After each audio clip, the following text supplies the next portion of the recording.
We are a little late to the party of the first game in the casual finals because of a UI bug, which meant I had to restart PA. So what have we got here on Aquarius? North Spawn, RomeoRuiz, who won all of his games in the top bracket, is through to the final. MLA got all his mechs up, 3 factories, wow, very vehicle heavy. With that much metal, you could always just rush T2, because there's no reason why not.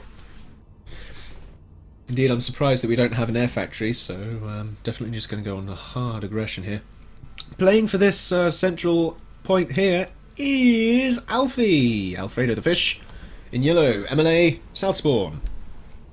Bots, vehicles, air. Nice. Got all of his mechs as well. Naval can be a thing on this map at times. The next point to think about is the fact that playing for this central bit is really good because that's a lot of metal. That's a lot of metal. That's 13 mechs. That's 13 wonderful mechs. And certainly, actually no, it's not Alfredo that's playing for it. It's Romeo. That's really, really good. He's going to have more mechs than he knows what to do with soon. He's expanding so hard and he's got so much mechs in his base. Goodness me, I think these were pre-Titans maps if I remember, hence why there's so much mech. Well, they're pre-combat fab meta as well, which doesn't really help. Down goes a fab, nice pick there from Alfie, preventing any further expansion. Trying to keep Romeo under control is the best thing that he can be doing right now. There's still expansion in a couple of different directions, and a good 5-5 placement here, just to see if anything else comes up. No, it wasn't pre-Titans. It can't be pre-Titans. I'm a muppet. You've got all of this terrain. Of course it can't be pre-Titans. What am I on about? Anyway, no T2 yet. It's really surprising. Lots and lots and lots of vehicles, though. If all of these push out, Alfredo is not going to be ready. Having a look in the army tab there. Actually, 6 factories apiece, but don't forget one of these is bot and 2 are air. So actually he's... Ah, there's the T2. He's about 3 vehicle factories behind. And Romeo's still expanding in all of these different directions. It's really good to be able to lock down this raised area here because of all the metal it affords and the fact that it is effectively a proxy to your opponent's spawn. Which is also very, very important.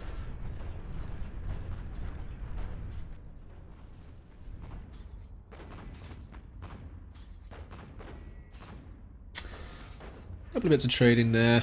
Nice expansion lockdown there from Alfie. Taking out another fab. Keeping Romeo on lockdown. Romeo's had a clear win streak so far. I know he hasn't killed a fab. A fab just wandered around. Grabbing mechs that by rights should be Alfie's. There you go. That's Romeo for you. Set and forget. So much mechs on this map, you're not going to know what to do with it. No T2 yet from... having said that, he sees a T2 factory. Nice! At last. Both vehicles, however, so we're going to have levelers and levelers. Possibly some shellers as well. So, Quibbler, have you got the key redeemed? James, could we have another draw for that giveaway? If the other person wasn't in chat for this giveaway, then we'll just give it to someone else.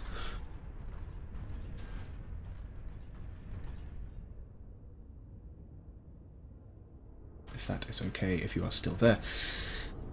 Lots of vehicles coming out. So many spinners! So many spinners when, if you look at the overall air production, that many spinners is not necessary. He could probably get away with 4 ants to a single spinner at the very least. Especially considering how many vehicle factories he's got, he could probably go for 5 ants to a spinner, really. Because then he's going to have a whole horde of spinners for every... What, 40 ants. It's going to be great. And with the lack of air shown from Alfie, there's really no need for that much anti-air. You can have a lot more ground-based assault. So a lot of metal points can be contested here. We're going to have a small engagement. Don't forget that this is the casual bracket. Yellow going to get past. Possibly raiding some mechs here. Can Romeo get back in time to defend? Possibly, possibly not. Again, P-Gen field of P-Gen fields right there.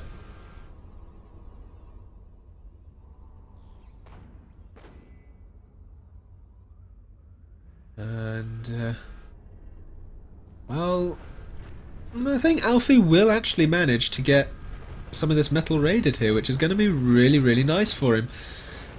If he can just stay ahead, he's got over the lip, which gives him free reign over these metal sites while he has the chance. All the vehicles can do is follow and cry as their mechs goes down. Unfortunately, will it actually? Yeah, okay, they don't aggro on the units, which is good. So the mechs does go down. Nice raiding there. Equally, the airfabs potentially killed by the docks. No, the docks don't go and kill the airfabs. The airfabs get to live. Okay. Naval from Alfie. Potentially T2 Naval could, if built, be very, very devastating here. Equally, T2 bots with the locusts and locust raiding. Very, very harmful. Don't forget that T2 Vehicle Factory idle. And he's floating super, super high. He is in the stratosphere with his economy right now. He's only got one fab. He can get probably 3 or 4 more fabs. Yeah, a second advanced factory when he's not even using his first. Well, I suppose that's one way of expanding your production, by not expanding your production.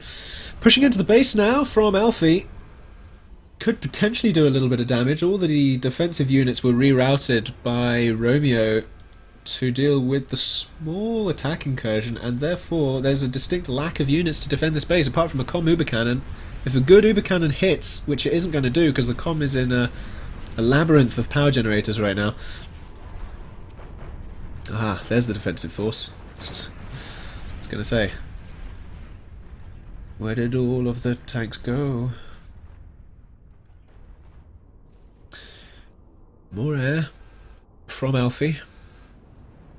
Deciding to do that probably because he realises that, well, Romeo has not gone for air at all. He's scouted the base, he sees no air factories. He realises, perhaps, if I go super hard on air here, I could get a comm snipe. Yes, you could. Yes, you could. Yes, you could. Yes, you could. There's no storms. There's no flak. There's only a bunch of spinners. And even then, not all that many. Don't forget that because Romeo hasn't gone for air, he is in no position to be able to scout. He has got a single air factory, and it's not doing anything, and he can't scout, so he's not going to realise if Alfie does go super hard air, and Alfie keeps his air hidden, and then suddenly swoops in with 50 bombers on a single pass. It could be a very strong move. Instead, he's going to go in for the comm. He shouldn't do. He should realise that is a bad idea. Pull your units back, my friend. Yeah, there's no need to engage that. Just pull your forces back, consolidate, blob up, and fight on your terms rather than your opponent. The offensive force from the other side, though, is finally reappearing. The coming of the third day. Look to the east. And indeed, we look to the east and we see blobs of tanks coming in from the flank that is relatively undefended, especially considering Alfie is so focused on the front right now. He's actually winning this with resounding success. Look at that. That choke point is brutal, not only because it's a choke point, but also because it's a ramp. Ooh, that was not good news for Romeo. Pulling all his units back is probably not the best idea. Could push in and do a little bit of damage, could come in from behind. Again, most of these players casual, so they may not necessarily have all of the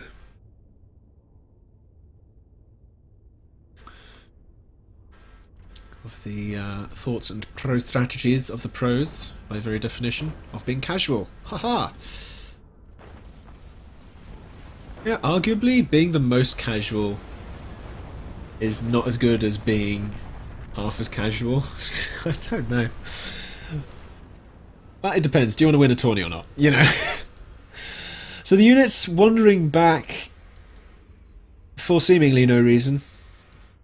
Yeah, there's a couple of small forces here, but nothing you know, a home advantage can't handle. Lots of air factories finally from Romeo. Lots and lots of bombers, actually. And T2 naval from Alfie.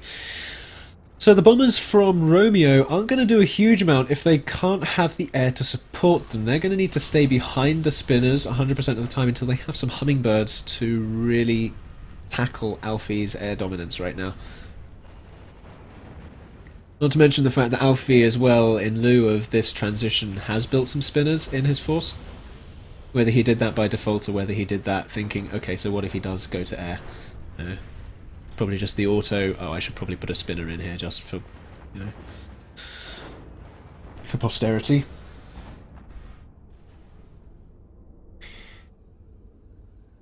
Creeping forward with pelters is an interesting move. Especially considering that those will be able to handle this this choke point and allow Romeo onto the plateau. Going up around the air though, lots of bombers coming in, lots of hummingbirds too. Finally some T2 bots. Could we see locusts? I hope we do, because I want to see some nomming.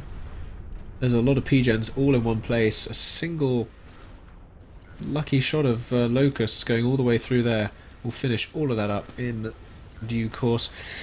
Again, because this is casual, you probably won't see the diverse unit range such as slammers being mixed in at this point.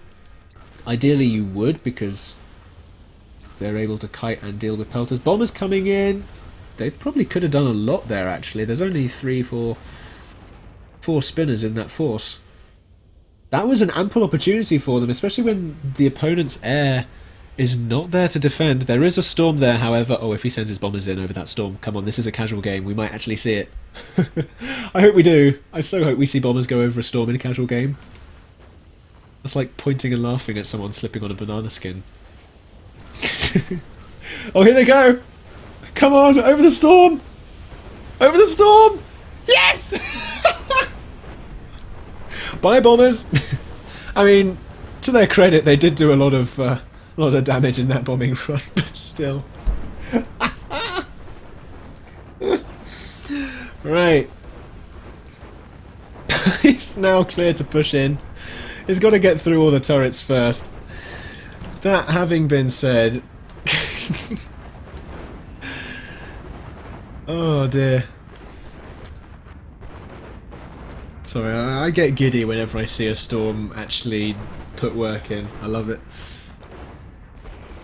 There we go. So what do we got? Other than a broken picture-in-picture. Forces reclaiming the plateau. Yellow coming in from behind, trying desperately to come in and assist. Or at least fight off black, but really just outnumbered here. What are those? Are those counter-pelters or are those... oh no, those are counter-pelters continuing to push forward. Let's zoom out here so we can get a better view of bombing run. Goodbye, fabricators. That's a lot of T2 fabbers just gone. Those bombers can actually do a lot of damage to a comm if they went directly over one. As the comm does not have any air defense. Oh, having said that, ugh, there's a bunch of hummingbirds for you. Bomber snipe, second pass, will not get the comm kill. The comm will finish off those bombers. Still more damage being done, down to 70. Not bad. Not bad for a first bombing run.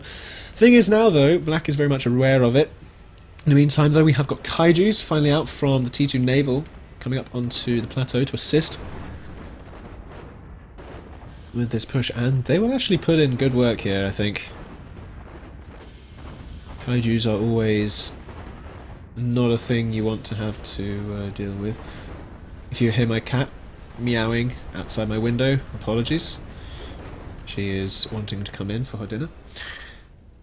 But I have a game to cast. Oh my god, we got a lot of latent units in black space. He should have been pushing these out, really, to follow up. If he had all these blobbed up, he could retake this this plateau. But again, Titan from Alfie. Ho ho ho ho. Titan. Expansions around the side for black. Again, he's floating his mechs. He needs more power. He really needs T2 P-gens.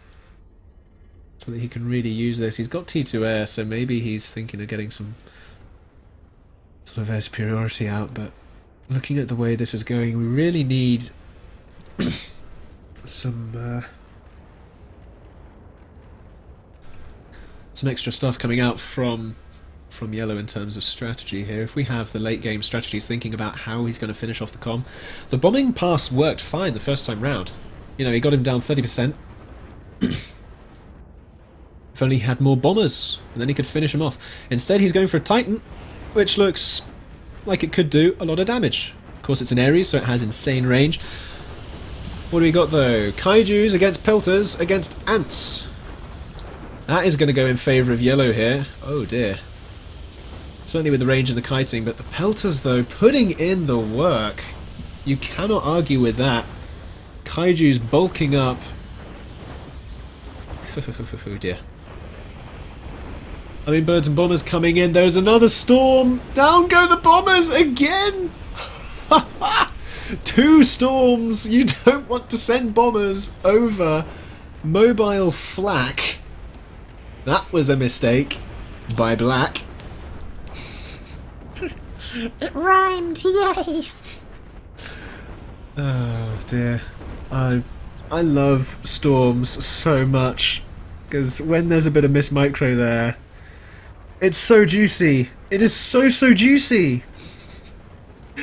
Meanwhile, we still have 2 Kaijus and 3 levelers on this front, and only T1 to defend. And actually, if we look in the army tab here, the unit counts are vastly in favour of yellow, who's even got a naval blockade going on here. 242 to 56, factory count 20 to 16. Fabbers are relatively even. The eco stalling massively. What is he doing with his eco? Is that just the focusing down on the Titan? I think it is. Still no locusts. Perhaps would have been ideal, but look at these forces. Romeo is going to see his first loss of the tournament. And it's not going to be to ground units. Death by Kaiju. Goodbye, GG!